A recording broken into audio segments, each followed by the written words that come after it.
باللہ من الشیطان الرجیم بسم اللہ الرحمن الرحیم ان الذین یغضون اصواتهم عند رسول اللہ، بے شک وہ لوگ جو آپ صلی اللہ علیہ وسلم کے سامنے بیٹھ کر دبی آواز میں بات کرتے ہیں، اولئک الذین امتحن اللہ قلوبہم للتقوی، اللہ تبارک و تعالی نے ان کے دلوں کو تقوی کے لیے جانچ لیا ہے۔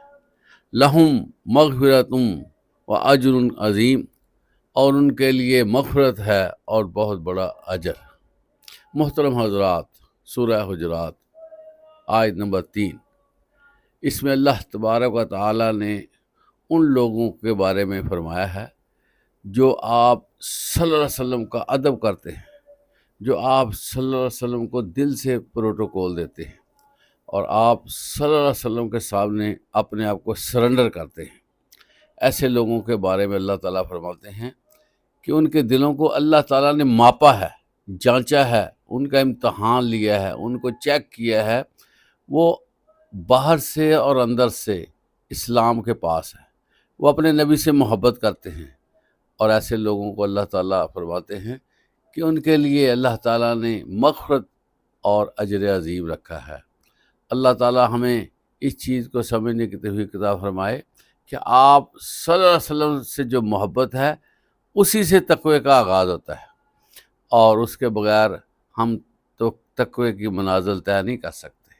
یہ اللہ تعالیٰ نے ابتداً یہ فرما دیا کہ لوگوں کا تقوی جانچنے کے لیے میں نے یہ پیمانہ مقرر کیا ہے کہ وہ اپنے رسول سے کتنی محبت کرتے ہیں۔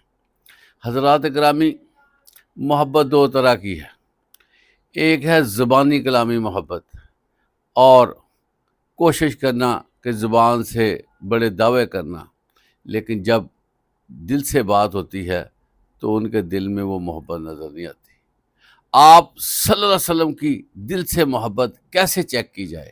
اس کا ایک ہی طریقہ ہے کہ ایک بندہ آپ صلی اللہ علیہ وسلم کی سنت پر کس طرح چلتا ہے، کتنی محبت کرتا ہے اور کتنا احترام دیتا ہے۔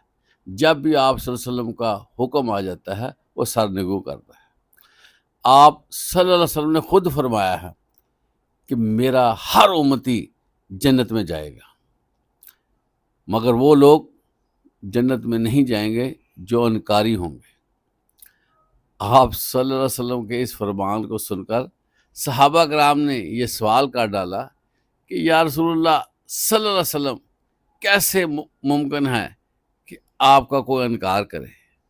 تو آپ فرماتے ہیں جس نے میری اطاعت کی وہ میرا امتی جنت میں جائے گا، اور جس نے میرا حکم ٹال دیا، میرے حکم کو ویٹئی نہ دیا، میرے حکموں پر چلنے کی کوشش نہ کی، میری سیرت اپنانے کی کوشش نہ کی، اور میرا زبانی پروٹوکول رکھا، وہ جہنم میں جائے گا۔ اللہ تعالی ہمیں اس بات کو سمجھنے کی توفیق عطا فرمائے۔ آخر دعوانا الحمدللہ۔